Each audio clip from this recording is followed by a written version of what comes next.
नमस्कार विद्यार्थी मित्र मैत्रिणींनो, खूप खूप स्वागत आहे तुमचं सपना संस्कृती या यूट्यूब चॅनलमध्ये. आणि आज आपण इयत्ता 8वी हिंदीचा वारिस कोण ही कथा बघणार आहोत. तर ही कथा विभा राणी यांनी लिहिलेली आहे आणि ही कथा खूप छान आहे, खूप इंटरेस्टिंग आहे. तुम्हाला खूप मजा येईल ऐकायला.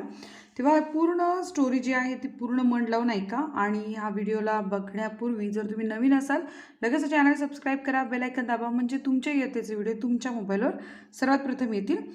आता आपण ही स्टोरी वाचूया, पण याआधी आपण या जे रायटर आहेत, लेखिका आहेत, त्यांची माहिती घेऊयात. तो विभा रानी, इनका परिचय है, जन्म है 1959, मधुबनी बिहार की. परिचय है बहुआयामी प्रतिभा की धनी विभा रानी हिंदी व मैथिली की राष्ट्रीय स्तर की लेखिका है. मैथिली ही भाषा आहे, तो हिंदी भाषा तशी मैथिली भाषा आहे. तो राष्ट्रीय स्तर की लेखिका है. आपने कहानी, गीत, अनुवाद, लोक साहित्य व नाट्य लेखन में प्रखरता से अपनी कलम चलाई है. आप समकालीन फिल्म, महिला व बाल कल्याण, बाल विषयों पर लोकगीत और लोक साहित्य के क्षेत्र में निरंतर काम कर रही है. तर यांच्याविषयीची माहिती आहे, माहिती घेऊन ठेवा व्यवस्थित.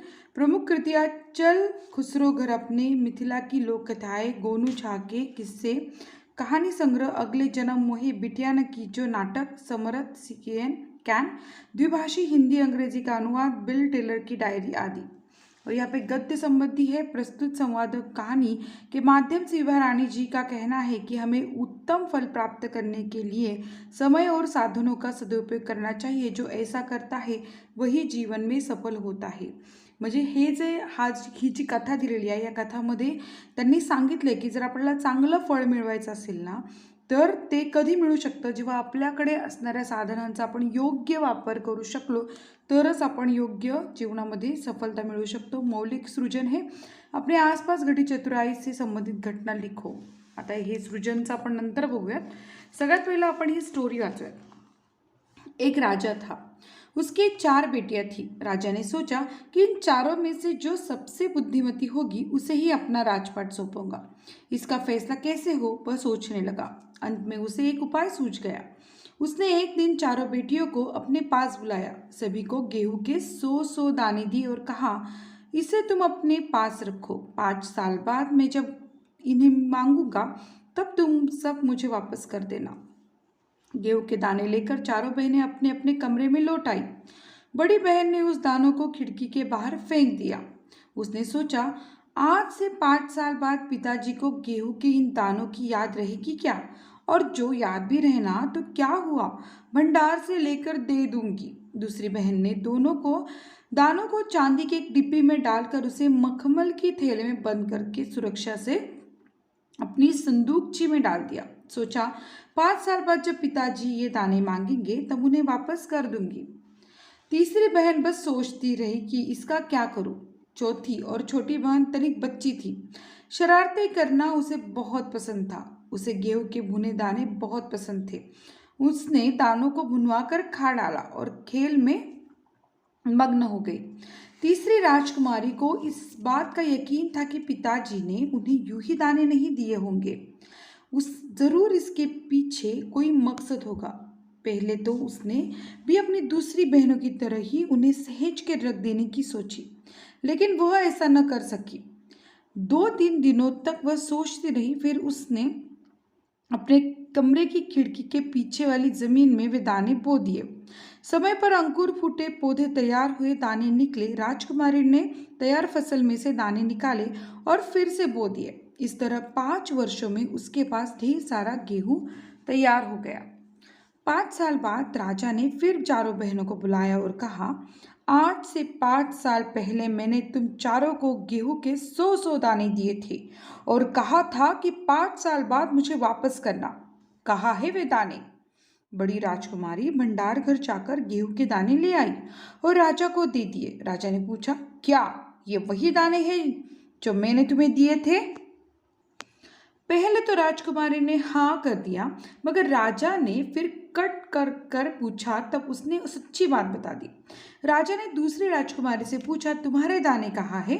दूसरी राजकुमारी अपनी संदूकची में से मखमल के खोल वाली डिब्बी उठा लाई, जिसमें उसने गेहूं के दाने सहेज के रख दिए थे.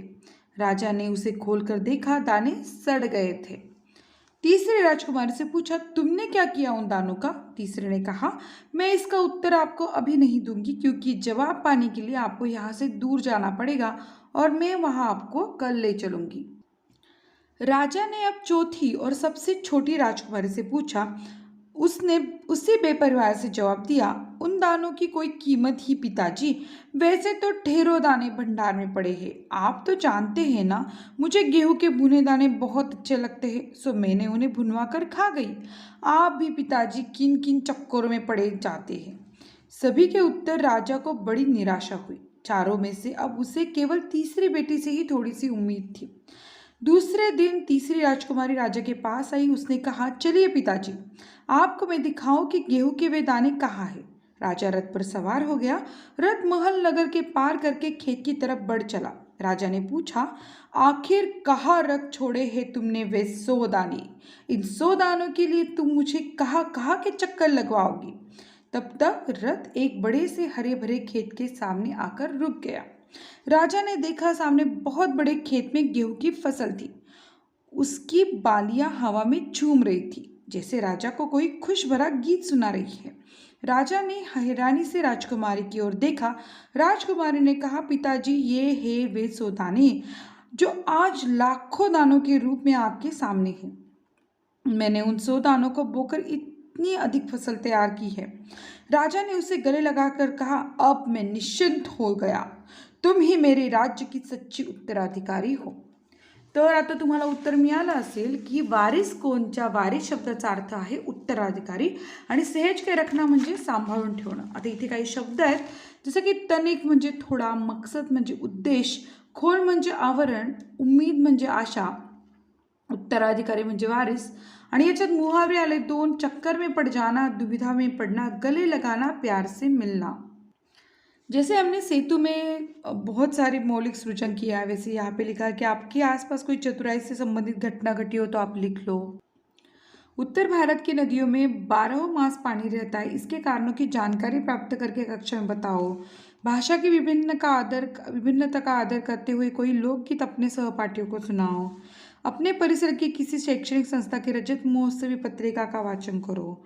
मराठी समाचार पत्र या बाल पत्रिका के किसी परिचित का हिंदी में अनुवाद करो। तो ये सब बातें आपको हिंदी भाषा के और भी करीब लाएगी, और भाषा समझना और उसको लिखना, ये दोनों बातें आपकी अच्छी तरह से हो जाएंगी अगर आप एक काम करते हो तो। मुझे आशा है कि ये कथा आपको पसंद आई होगी। अगर अच्छी लगी तो इसे लाइक ज़रूर कीजिएगा और सपनाज होम स्कूलिंग चैनल को सब्सक्राइब कीजिएगा। मिलते हैं नेक्स्ट वीडियो में। अब नेक्स्ट वीडियो तो हमारा होगा इसके पूरे प्रश्न के उत्तर हम लिखेंगे नेक्स्ट वीडियो में। तब तक के लिए ऑल द बेस्ट।